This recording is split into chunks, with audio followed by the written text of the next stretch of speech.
What's up, Ramblers? Your favorite CEO is back. And before we begin today's podcast, make sure you hit the subscribe button to never miss an episode. And follow Assistance HQ and Offsource HQ across all platforms to stay up to date on the latest content, updates, and more. And remember, if you need a virtual assistant, visit us at offsource.tech. Now, before we begin, a word from our sponsor.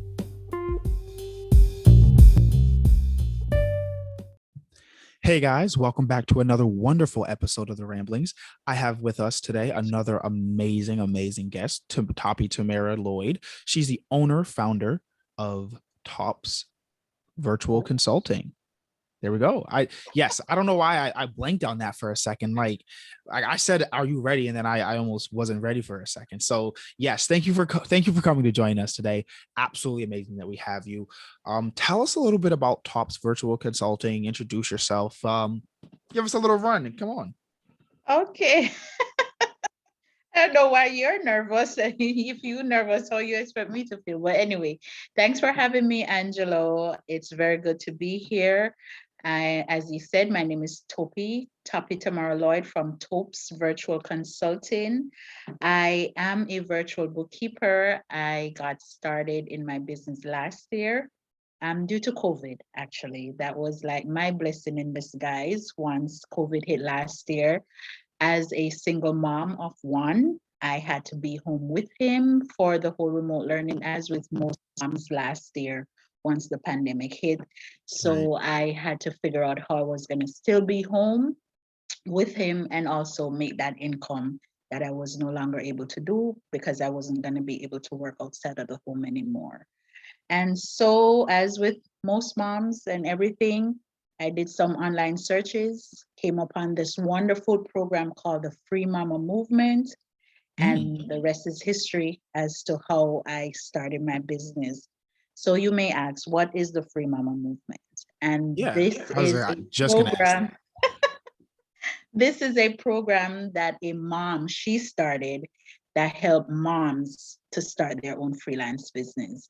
And so that's how I got started. And her gimmick is to help you live that awesome guilt-free life. Because as moms, whether we work, we have that guilt. Whether we're home, we have that guilt. And so she gives us that balance of making the money and still being home with the kiddos and not having to be guilty of anything, living life on our terms. So that's how I got started.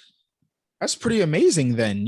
That's also a pretty common story that we heard last year during the pandemic. A lot of people, parents and everybody are just switching. They were furloughed, laid off, they had to quit for whatever reasons, they're not currently working. And then they moved into seeing this as like, say, a career opportunity to like, I can change and do what I really would like to do, or do something that really at least puts me in a better situation. It may not necessarily be financially, but if I have, more time to do something that makes me feel better, it may be a mental health kind of move and things like that. A lot of, recollections were happening last year. So definitely kudos for making the switch. Okay, so now that I actually said that, I want to actually double down and ask something, right? So a lot of other parents were not able to necessarily make that switch. What was your key to really making that like transition, or how did that transition go for you, and from going from working to now in a pandemic to then owning your own business? Well, on business ownership was something I thought of as a young child. I wanted to own my own daycare center, but frankly, once I had my son, and I do have background in teaching. My education is in teaching. However, once I had my son, I realized that kids' personality and stuff, my son was a hard one to be with. And so I was like, I don't think I want to have to deal with other people's kids' personality in that sense. And so I did stay in the job force. And so I really didn't have a choice last year because I lost 2 jobs within the space of 1 year. And then I realized, okay, maybe this is the sign I'm needing to say, go into being my own business owner, because getting fired is not a good feel, actually. It's not. And as a mom, sometimes we're being forced to, when we're ask our bosses for time off to do things for our kids, we don't get that ready acknowledgement that the job is not the only thing that we're involved in. And so there were a lot of times I had to fight with decisions that I had to do for my son. And so this was an opportunity last year, once that happened, to say, okay, maybe this is the time for me to do that. And so when I came upon the Free Mama movement, it was just a better push into going forward with it. And not only that, but because she kind of held your hand. So you wasn't doing this alone. And then you had this community behind you, because you had the group coaching, and then you had other moms doing this, and you saw that other moms were in the same situation that you were in. And so you realized that you weren't the only one going through this, and it gave you that push to be successful and to go out. And even on days when you weren't feeling your best, you did have that tribe to look to hold your hand, cry with you if you needed to, and stuff like that, to help you over that hump. I And think that's so that important. was my thing. That's key. Yes. That being able to have like that small support sometimes, especially if you're not, if you're by yourself in that kind of situation, to not have a support system, it's always great to have that. I want to go deeper into it, just a little bit further, if you allow me to. um what was the situation like when you started going into doing freelancing? Some people have like large savings. You don't have to get specific or anything, but was it like, say, a large savings, small savings? Was it like, okay, I have to make this happen, and then like we're gonna make it happen? um was it a like risky kind of jump, or was it something like, okay, like I've kind of wanted to do this and I can kind of ease into it, and now like this is just like the perfect time because like I kind of was laid off and everything? Or was it like, we gotta get something going? To be honest, there were a lot of things involved in me starting. One thing that a lot of people won't know if you don't know me in person is that I do have a physical disability. And so I did have childhood polio when I was younger. I am not from America, so a lot of people may ask, oh, polio was eradicated here in America, but I'm from the island of Jamaica. And so in 1982, there was an outbreak and I contracted polio. And Mm, so I do have that. So one of the things was traveling in New York City with a disability is not one of the greatest feats. And right. so I did that for 7 years back and forth. And that was really one other push tool that said, okay, I need to have this, because, and like, how did I not know about this from the get-go? Because I traveled where I dropped my son off. We left my house anywhere from 7 o'clock in the morning. Some days I did not make it home until like 10 o'clock in the night, because when the elevators were out, that was a great issue for me as a wheelchair traveler with the subway system and all Mm, those things. So once this opportunity came, it was like, I have to make it work. Big savings, I did not have that, but I knew this was something that I had to take a faith in myself on, mhm. and believing that God gave me this opportunity and He wouldn't let me down. So I just took a leap of faith, and I went out and I was like, okay, this is where we're at. This is what we're going to do. And not being able to travel on the trains anymore with the wheelchair and stuff like that was like, yes, we're gonna make this work, because it is very like, I don't know why I didn't know of this before. And so that's kind of my push as well, not being on the train, not having to be degraded by people, not having to be unhappy, because I traveled and was miserable for a long time back and forth because of all the things I had to deal with my disability, as well as just trying not to be living on a system. I'm not saying system is bad, but I wanted to be independent and all of those things. And so this has given me that freedom, time, and also money wise, to be with my son and to be at peace with Mm, myself as well. Because important. I trust me, I have seen where I smile a lot more, see where I'm at, um, more patient with my son when before I wasn't, because I was traveling on the train and was miserable. So that was like one of That's a the greatest large ways. shift right there, like in a positive direction too, like Yeah. we hear a lot of people, making change. We also hear a lot of stories about people that, don't necessarily make it, and to really put that grind into work and then come out the other side, in a positive kind of way is like a really big like plus. So like that's kind of really like why I like to dive into these kind of things, because a lot of people think that, oh, this person had like a large savings, or there was some huge windfall or super stroke of luck that allowed for this person to do this. And some people just are out here swimming against the tide and fighting the odds, and they're making it. So that's like really what we enjoy, seeing and everything. So you're saying that you were commuting a lot and everything. You live in New York. What's it like in the concrete jungle? Because I'm from Connecticut, and there's like, we're right next to New York, right? So there's always like a sense of a little more toughness, I guess, to people from New York, like a little bit hard, a little bit more rude, a little more like tell it like it is, if you will. So that can rub people sometimes the wrong way, especially like when you're trying to navigate certain waters and everything. What was it like trying to navigate, against the tide in that particular situation, especially given your particular disability? It was hard.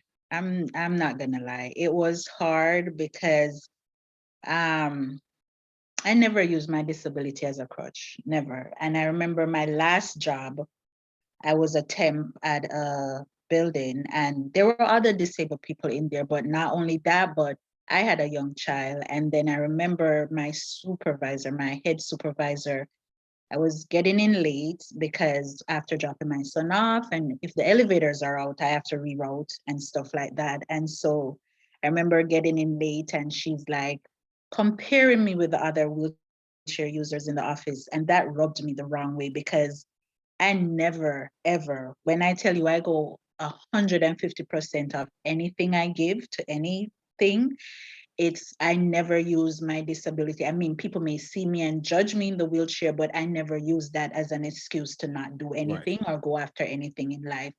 And so I was really saddened that she would compare me with the others because, first of all, they weren't using the public transportation. They were using Access-a-Ride, which wasn't feasible for me because I was dropping my son off at school. And so that wasn't in the cards for me, but to use public transportation. And so I had to navigate with those things. And so these were also some of the push that was like, okay, I really cannot deal with people really telling me like what to do really. And thinking less of me than really what I give, because when I'm on the job, I do give what I'm there to give.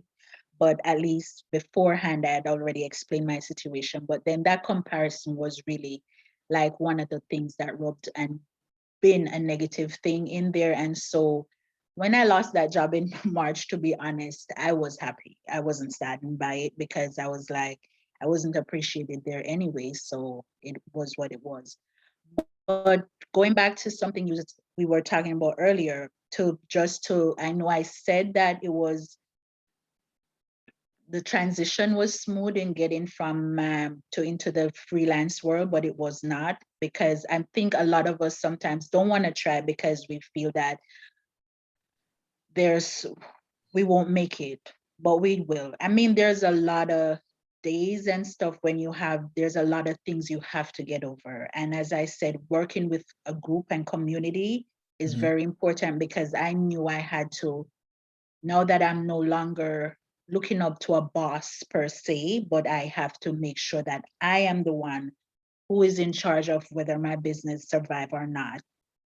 I had to get into that CEO mindset. And so working with a mindset coach was even very integral into my survival as well, because you needed to strip away of all those things that you were coming away from as an employee now to being your own boss. And so those are things that you have to go through when you come over onto being an entrepreneur. So those are some key things that you have to know that you're going to dig in, work on, to make sure that you are the best person for yourself as well as Mhm. the clients that you will be serving. I definitely agree there. And I feel like I've gotten things off to like a really kind of somber start. I'm gonna lighten this up a little bit. Like, okay, so it's obviously very tough to be in New York. You have to, like, as you talked about, you have to get into the CEO mindset, but there's also a mindset that comes in when you're trying to transition, more than just, like, I would say, getting into the CEO mindset, but understanding like true happiness, like being here. And that's like not even if you're being a CEO, that's just being freaking black in America at this point. You got to be comfortable in your own skin. You have to be thick skinned sometimes, and you have to really understand how to find inner peace and everything. So going through like your journey and everything, there's always a lot of struggles. What's your inner peace that's like, you know what, like either at the end of a long day, this is something that I do, or if I'm at work and I'm going through something, I can put my mind into this like nice, happy place. So for like example, my happy place in my mind, physically, it's the airport. Nothing makes me happier than going on vacation. Not even, yeah, Mm. nothing makes me happier than going on vacation. That's like my super happy place. I love the airport. People hate I will wait in the airport. I do not care. I'll sleep there. Right. Ooh. That's like my happy place. And so, but mentally, my happy place is knowing like where I'm going to be in the future. Whatever dirt I'm eating now, whatever crap I'm taking, whatever I'm going through for like like a particular purpose. And so my happy place is knowing that that endpoint is coming. Like this is only temporary. Like this too shall pass, which is like my favorite get out of jail free card kind of thing for my mentality. It's this too shall pass, because no matter what I'm going through, at some point it'll be over. I'll go through something else. I'll go through a different, trial or tribulation or whatever, but whatever I'm currently going through will pass. And people can look at it one of two ways. Some people see life as, good moments scattered with bad moments here, or bad scattered with good moments. I choose to see it as good scattered with bad moments here and there. And so this too shall pass and another one's going to come. And so what's like your mindset, if you will, in being happy or just staying sane at this point? That's a great question. My mindset and my happy place, to be honest, my happy place is my son. Um, he pushes me to be better for me and for him. But I think one of the things that I'm dreaming of doing is to be doing an RV across the United States, RVing across. So Mm, that is what I'm looking forward to. Like just traveling, being seeing different places. I mean, the only travel I've traveled is when I came from Jamaica to the United States of America. really? Yeah. And so So what would be your since first stop? I've First stop. I don't mean, I'm sorry to cut you off. And I apologize for any time in the future I might cut you off during this podcast, right? Favorite spot, first place you're going to go. If you hop in an RV right now, where are you going? we're going to see the Grand Canyon.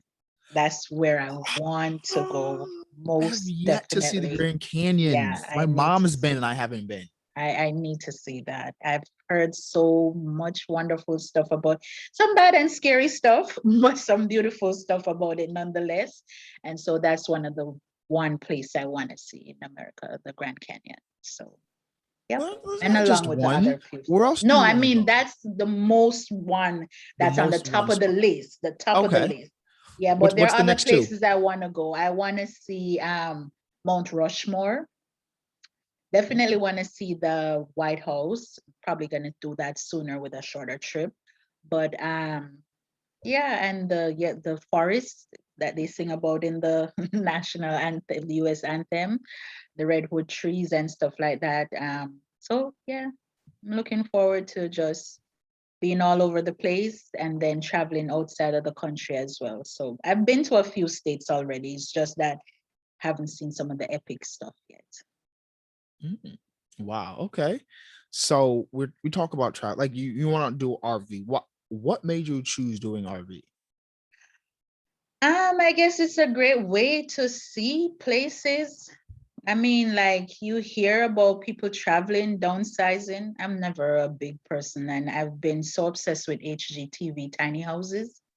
And so, I mean, those are You some look of at the HGTV options. tiny houses too. Yes, and those are some of the things My there with mom the loves those. I RV, like people them. living I'm in not a fan of RV. tiny houses, but my mom likes those. No, I like it. Less cleaning, less junk to have. I mean, the smaller the better. So But I like to be able to max like okay, I'm all about maximizing space, right? I'm super like practical in that kind of sense, right? That's what I'm looking for. I'm practical in the sense of utilizing space, but I like to have space.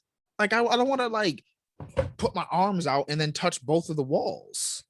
Yeah, I'm I'm good with that. I think in my heart I'm a minimalist. Yeah. And so just being on the road and seeing other stuff, and why not? You can just get up at the drop of a hat, go wherever, not having any, oh, you gotta have somebody to watch the home for you, all these things. You just go where you need to. So that's why an RV. Okay. So that means you'd be by yourself, and being by yourself means you can do a lot of things, right? I wanna just toss it out there. It's like a little political topic or social topic or whatever you'd like to, classify it as. Have you heard about the people that have been vaccinated not, I guess, necessarily needing their mask indoors? Yeah, I heard that. What are you thinking on that? Because I am still wearing my mask everywhere. I'm also not vaccinated, but are you vaccinated? I'm halfway there. Okay, so you got like one and The then first you shot. Yeah. got the first one. Okay. So are you going to be a no masker once you're done because they're saying that it's going to be kind of fine for no indoors? Like what are your what's your thoughts on the no mask going, because we're business owners and so people are going to be wanting to meet in person, like okay, let's like bring it into that realm. Are you going to be meeting people in person and things? If so, masks, what are you thinking? I'm still a mask person. I'm very paranoid. Let's put it that way because I remember last when it first started and I would hurriedly get off the bus because I was so paranoid that everybody who started talking was gonna just infect me and stuff like that. And so I'm gonna still be wearing my mask even though I will be fully vaccinated. So it doesn't really matter because I'm just gonna be like, even we still not even sure of a lot of things when it comes to COVID. And so that's one of the Right. reasons I will still be wearing my mask out in public Are you going to be meeting with places. people? Are you going to be like doing in-person meetings? Um, well, for my business, I really don't need to. I will be virtually, but it would be nice to start meeting some people that I've been virtually meeting to probably see them in person. But for the most part, And wink, wink, right across the but for the border. more, huh? I said right across the border. Yeah, but for the most part, I will be using my mask. That's what it comes down to. Because I mean, I like being outside, and now that it's summer, this one of the seasons that I really like hanging because I get to do the US Open, I get to go to museums, I get to be at the zoo with my son and stuff like that. So this is my season now that the sun is about to show her face and show it well. So this is my time to shine per What are you se. guys gonna be doing this weekend? Like not weekend, but like the summer. Summer's approaching. It's supposed to be like 70 degrees, I think, today. So, and it's Friday. I might go golf. I have a lot of client work to finish up, but I'm probably gonna go golfing today. Like, what are you guys doing this week? Golfing. Ooh. Like not golfing. So the people that are listening, like they know I'm not like I can't golf really. I'm not a good golfer, but I practice. So I go to the golfing range because no, listen. Funny story, right? So the reason I golf is because growing up, there was a certain media depiction of what businessmen did. And so Oh. there's always this large and almost I think it's like every single business movie ever at some point you see them on a golf course at some point business is discussed on a golf course. And so at 12 years old I was like that's where I have to be. I have to be on like I don't care if I don't like it or it's boring because I would come downstairs and my grandfather, he was one of those people that would just like he was one of those old people that just watched any sport. Like he'd watch bowling, he'd watch tennis, golf, baseball, football, basketball, college, professional. If it was, he watched poker if it was on TV, which would baffle me. I have a friend like that, right? And so I would always just like, oh my gosh, they're just so boring because they're so quiet too. Like they're just standing there and you can't even see the ball probably after it's hit. But every movie, they're on a golf course. And I'm like, that's where I gotta be. And so now, well, it's coronavirus now, so I don't know how many deals will happen on a golf course. So I might have missed my time, but I'm on that golf course practicing my swing for when I get that invite. So what are you guys doing this summer? I know that was a long ask question. What are you guys doing this summer? This summer, there are a few things on the itinerary where he will probably be visiting Jamaica with his godmother. I definitely hope that the tennis is open for the fans this year. So that will be on the itinerary as well. The Bronx Zoo is always a good hit. We're actually going there on the Memorial Day, the 31st of this month. And then there's Memorial always, Day is the 31st. yes, the last Monday. I don't know any of these American holidays. I don't know holidays. Well, when you have a kid in school, I try to be off when he's off from school so I can get a Mm, lot more in that way as well. So that's the only reason I'm on top of these holiday stuff. But yeah. and when he's out of school. And so that's what we'll be doing. The museums and any other, and actually I just networked with this lady. I'm gonna have to redo my appointment, but she has a business that helps you to really travel New York City, know the things that goes on in New York City. And so I'll be being a tourist this year in New York City. So that will be one of my many things of checking off on my list. Mm-mm. Sounds like a fun summer planned and everything. So what's the balance? Like what are you envisioning now? You've switched, you're freelancing. What's the vision for the future? The vision, more traveling outside of the country. Yeah, so definitely some European tours, definitely Japan, because my son is obsessed with all things Pokemon and stuff like that. So we'll Anime, he be, likes anime? yes, so we'll be Yes, doing I'm an anime. I watch w- anime, Pokemon. I love all that kind of stuff. we'll be doing Japan because that's one of his dreams. So we'll be traveling there. And then just to scale the business, bring on team members and have other people helping other people too with serving my clientele and stuff like that in the bookkeeping world. And so just to have other team members, so it's not only on me to serve the clients, but then it will also free up more of my time to do some of the things on my bucket list as well once I have team members. So not just juggling for myself, but also sharing the wealth with other people and having their family What do be you mean? off as well. Sharing the wealth with who? My team members, family members, and also giving back to my community and stuff like that. So that's You what want to I'm give here back? to do. What is your ideal of giving back?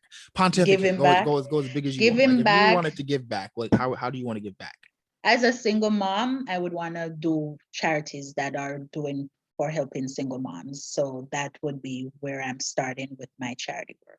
Actually, Hmm. yeah. I invite you on. It's not really live, but on national podcast. It's not really even national, but just whatever. Anyway, I invite you to come down to a Sunday where what we do is we serve breakfast in the community, breakfast slash lunch and everything. We just give out free food, free donations. We collect donations to give out to the community and everything like that. I definitely think that it'd be your kind of vibe. Um, I also think you like the guy that runs it. Very cool dude, Born. Shout out to Born. I think you guys would connect.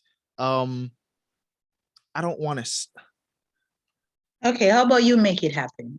Right. Make the Okay. connection happen. I got an idea. Yeah, I got. I'll make that. I can make that connection happen. I think that you'll like that connection. Um. Yeah. Yeah, I definitely think that. So business wise, right? What are you trying to do for this year? You're trying to like you've I guess would say successfully have transitioned.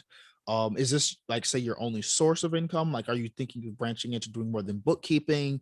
What are you looking at for the rest of 2021? Because I think once 2022 rolls around, because this year's going by fast. Oh Every year goes Lord, by fast don't. once I get out of college. I've realized that. Like once you get out of college and high school, like time just fly, flies. It's like you're 23 and then you're doing nothing, and then you're 28, and it's like, what did I do with my life for the past 5 years? So I'm trying to like stay ahead of that feeling at least. I don't know if I'm ahead of the curve, but I'm ahead of the feeling at least. So what do we have going on for the year? What can That we is so expect you to funny look that out you for? said that, but wait till you get past 30, then we'll start talking. It's downhill from there, mister. So yeah, what do you have going for the year? Okay, for the rest of the year, it's just to be more scaling the business, getting more, serving more clients. I do hope to serve 50 or more for this year. And so I'm checking off my list how much I've served so far. Not quite there yet, but I want to serve at least 50 people with their bookkeeping needs this year. And just to be more focused and more grounded in me and how I serve my clients. And then I do want to add more income stream, but I want to make sure that my bookkeeping business is really focused and grounded before adding other things, because you know you need to focus on one thing, make it good before you go parlaying into other avenues. And so I do want to have an agency model where I have other people in the bookkeeping business. I do want to be a financial coach in the big end of it, because I see wherein people do need that coaching aspect once they're starting their business, because I know a lot of us, when we start our business, we're just tunnel vision onto what it is we start the business for. And then a lot of the admin stuff get lost along the way, like keeping abreast of your bookkeeping. Like most of the clients I serve, some of them, it doesn't give them joy, the bookkeeping, or the people I talk to, the bookkeeping doesn't give them joy. And so it gets lost along the way. Right. And so just educating them and stuff like that, that it's not only tax season that your financials are important for your business, it's throughout the entire year. You need to know whether your business is profitable or running at a loss. And the only way you can know that is if you're doing your bookkeeping from month to month, see how your books are with your financial statements and stuff like that. And to just educate them. So as I said, in the long run, that's what I want to do. But in this year, I just want to serve as many clients to get them on a system so that they're better able to look at their numbers and see where they're standing from month to month, week to week, day to day, stuff like that. So We've that's talked a lot what's in the about work. card. I feel like we've done a lot of work business. What is your balance? Key. I want to bring it to something a little bit different. Let's just deepen the curve. What is your balance for being a good parent? And what is your advice for being a good parent? Like what's your balance for that keeps you a good parent? And uh what's your advice? Like what Oh, this is a tough cookie. That's a tough question. And I'm going to say, preface it with this, because some days, if you ask me, I'm not the best parent there is in the world. Some days I think I'm so harsh, so hard with him and stuff like that. But then at the end of the day, he asks for a hug, stuff like that. And I know I'm not screwing him over. So that's mostly what I think that I'm doing. But I guess time will tell. But I do try to instill good things in him, manners, stuff like that. Is he listening? I would hope. Does it feel like he's listening right now? No. But at the end of the day, when he's around other people, they tell me what a well-kept, well-behaved child he is. And then I'm really wondering if it's the same child they're talking about, the one that's in my house, or something else. But I do hope that I'm doing a great job. What helps me is to believe in what I'm doing, and that I'm doing a great job of what I'm doing, making sure he's well kept, he's not hungry. And for me, if he's not hungry and he's good with everything else, I think he's good, because at least he has a well kept home, that he has food, shelter. That's the most important thing for me. He's not going to the hospital. He's not anything. He's in good health. For me, that's what it is, the borderline measuring of what a good parent is. And it's just being there with him, making time to make sure that I'm not just passing him by the byway, I guess, in transit, but to make time to hang out with him, to have time that we just sit and be with each other. And I think that's the key to just being a good parent, just making time to be with your kids and stuff like that. I didn't really have a lot of that, but I think what for me is making sure that a lot of things I went through, he's not going through. I know he needs the lessons and stuff like that, but if stuff that I can steer him away from, and so he doesn't have to learn that harsh lesson, then I Right. do that. But in the interim, I still don't want to cuddle, so that way he doesn't know the real world per se. Mhm. And so it's just teaching, hoping he's listening, and so that what you're saying is going in. How to be a good parent, you just have to do what's best for you. You can't really listen to all the gurus and everybody around you. You just have to be in yourself, know that the decisions that you're making is the right decision for you and your child. And that's it. I'm not gonna sit here and tell you that what you're doing is not good, but for me, it's just sitting and being at peace with what I'm doing with him and making sure that he's taken care of from day to day. And as I said, as long as he's fed and he's not sick and everything is good around him, he's not complaining about a lot of stuff, which kids do anyway. They're kids, but you know how we were when we were kids anyway. But Yeah, I was for gonna me, say, he's listen, good. you're not And gonna know that he's listening until he ex- turns 18. Like kid, like we don't listen till it's like 17, 18. Like once it's almost time for you to kick us out, that's when they start listening. well, I think I have a long way to go then, because like it's a struggle some days. And like I think I sometimes, oh, I don't know how to put it this way so I don't sound. Some days I'm looking and really thinking that he really rubs me the wrong way some days. Like, I don't think adults rub me the wrong way the way my son does, because it's like sometimes he makes me feel so incompetent. I know I'm a smart cookie, but I just feel so incompetent when it comes to certain things that, like, what the hell am I doing wrong? So stuff like that. And then as I said with my free mama group, is like we have those moms giving their stories of what they're going through with their kids. And so it makes you feel that, listen, you're not the only one feeling these kinds of way. And so there's still hope for you at the end of the day. And as you said, you guys, the kids don't listen until 18 or whatever, but I mean, my time was a long time ago, so I don't know. We can't really judge my childhood with this childhood. So uh yeah, so for the most part, I just be at peace with the I decisions like and know that that group. I'm not messing them up. How do You I know mentioned if I'm messing them up or not? I don't know yet. So you that's mentioned it. the group, right?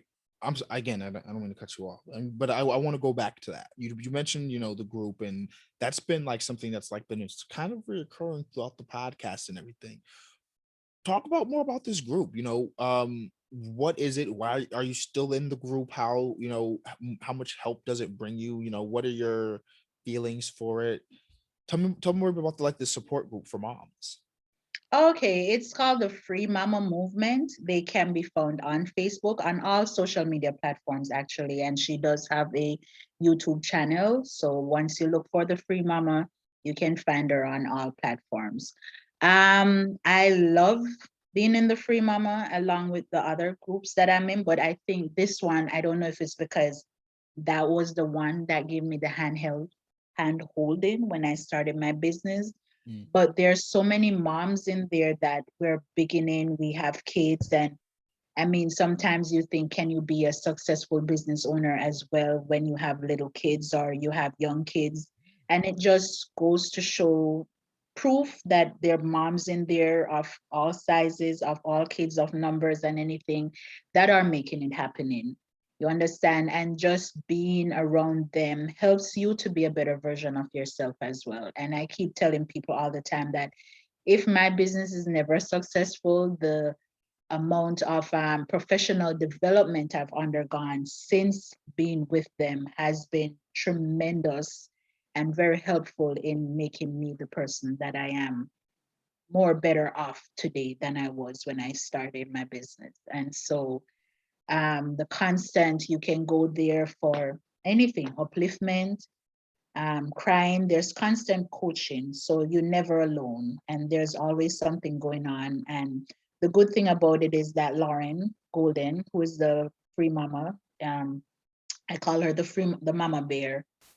She she's involved every step of the way. It's not like you join some group and then you never know who the person is, but she is there with you every step of the way. She's involved and she makes sure that we get all the support we need for everything. So it's very cool, very a great community, everything. I just love it because as I said, I'm probably just biased because as they were the first person that kind of held my hand and stuff like that. And so the support is phenomenal. So that's just what I'm gonna say. That's absolutely amazing then. Because that, like we talked about earlier, I think having that support group is very core when you don't have, a support group. Entrepreneurship is, everyone says it's a lonely road, but I think that in 2021, 2022, let's start trying to change that notion because yes, it's a lonely road, but I think that we need to, make it relative. It's lonely in the fact that you're probably like none of your friends will probably support you, and none of like your family members will probably support you. So like reach out and make it a point to go connect with other entrepreneurs that are Mhm, also not having a support group and support mhm, each other because that's like if it's nothing on the basis of I need someone to support me, you need someone to support you, I have a business, you have a business, let's do this, like that can be very very life changing. It's almost, I don't want to say it's like having a rival, but having an accountability partner really gives you a different sense of like getting things done, because especially if you pick like a good one and they're on it, and you're just like, you guys do your check-ins and they're like, yeah, I got x and y and z done, and you're just like, I did a, you're like, come on. I definitely think that that's like a big thing. But I know it's a Friday. I know you have a lot of things to do. Probably you want to get things done before everything gets settled. So before I get you out of here, what is one thing? I'm going to make it specific because I like to try and cater the question. What is one thing that you would recommend or advise to parents, single or even together, that are trying to start their own business? What is one, not the one, but what is one piece of advice that you would want to like give out there to them? hmm. Great question. One key piece of advice is just to decide. You just have to decide and be committed to come hell or high water. Doesn't matter the struggles, because you are going to face struggles. There are days when you're going to want to give up, but you're going to say, this is what I want. And then you just decide and make sure that you go one day at a time, putting your foot forward and getting the support that you need because the support goes a long way. I mean, you deciding is good enough, but if you believe in yourself and believe in the passion, the cause that you put and that's in your heart, you will make it. Because one of the key message that I have on my laptop that I look at every day on my sticky note is you wouldn't have the dream in your heart if you didn't already have what it takes to make it happen. And this was from the book Everything is Figure Outable by Marie Folio. So you wouldn't have the dream in your heart if you didn't already have what it takes to make it happen. So you just have to believe in yourself, even when no one else is believing in you. You have to believe that you were put on this earth for that purpose and just go and make it happen. Just have faith and you will get it done. Okay. That's a wonderful piece of advice. So now this is where we do shameless plugs. So you have anything going on, anything you want to promote, where you're going to be, give us a service thing, shameless plug, talk about yourself or something real quick. Where can we follow you at? Go. Okay, so you can follow me on Facebook. I'm at on Facebook at Toppie Shani Lloyd. You can find me and follow me there. On Instagram, I'm Toppie.Lloyd. And on LinkedIn, I'm Toppie Tamara Lloyd. You can find me, or you can just visit me on my website at topesvirtualconsulting.com. That's it. We love it. Thank you so much for joining us. We hope that we're able to have you back at some point as things grow, and we look forward to the next episode. Thank you guys, and we'll see you next time. Thank